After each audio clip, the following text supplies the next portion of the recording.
Copilul tău scrâșnește din dinți noaptea? Acest obicei se numește bruxism și poate apărea mai des în perioade de stres, schimbări sau somn agitat.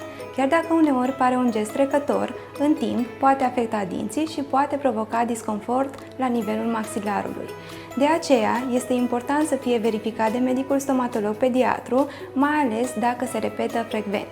Dacă observi acest obicei, programează un control și află ce soluții sunt potrivite pentru copilul tău.